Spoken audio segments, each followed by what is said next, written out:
कांद्याची शेती पण ते करतात, सोयाबीन असेल किंवा कपाशी असेल, हे सगळे जे पिकं येतात ते जिरायत भागात येतात. ज्यांचं बागायत क्षेत्र असेल तिथं ते बऱ्यापैकी ऊस लावू शकतात. ऊसाला तिथं FRP आहे, कारखाने पण अनेक आपल्याकडे आहेत, त्याच्यामुळे ऊसाला त्यांना दर चांगला मिळत असतो. पण जो शेतकरी जिरायत भागात राहतो, एकतर त्यांना पाण्याची अडचण असते, प्यायला सुद्धा पाणी नसतं, आणि पाणी तिथं नसल्यामुळं त्यांना वर्षभर 12 महिने 14 महिने असं त्यांना कांद्याचं पीक घ्यावं लागतं. त्यांचं वय, त्यांचं वर्ष त्याच्यात वाया जातं, आणि वर्षभर कष्ट करून इनपुट कॉस्ट त्यांचे जास्त असून त्यांना तिथं कांद्याला किंमत मिळत नाहीत, दुधाला भाव मिळत नाहीत. आणि ह्याच्यामुळं आदरणीय ताईंचे विचार होते, आमचे विचार होते, आपल्या सगळ्या कार्यकर्त्यांचे विचार होते की आपण रस्त्यावर उतरलं पाहिजे आणि आपल्या शेतकऱ्यांसाठी आपण तिथं भांडलं पाहिजे, आंदोलन केलं पाहिजे. हा विषय आपण सरकारच्या समोर आणला पाहिजे, आणि त्याच्यामुळं आपण आज सगळे इथं जमलोय.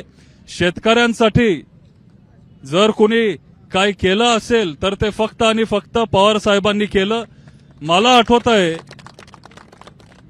आठवतंय आणि ताई पण तेव्हा संसदेत होते की त्या काळात भाजपचे आंदोलन होत होते की पवार साहेबांनी कांद्याचे दर कुठं तिथं नेऊन ठेवलेले.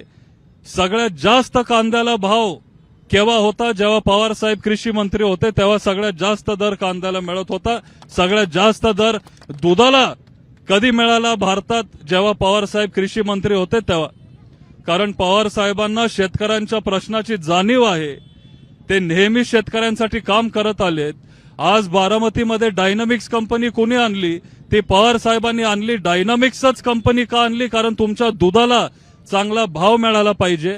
त्या दुधापासून वेगळे वेगळे पदार्थ आपण तिथं तयार केले पाहिजेत. दुधाला जर आपण व्हॅल्यू ऍड करू शकलो तर तिथं आपण पनीर असेल, बटर असेल, चीज असेल, हे सगळे पदार्थ आपण बनवू शकतो आणि शेतकऱ्यांना 2 रुपये जास्त मिळतील. ही तेव्हाही पवार साहेबांची भावना होती, आज पण ती त्यांची भावना आहे, आणि आम्ही सगळे तेच विचार घेऊन आम्ही पुढे चाललोय.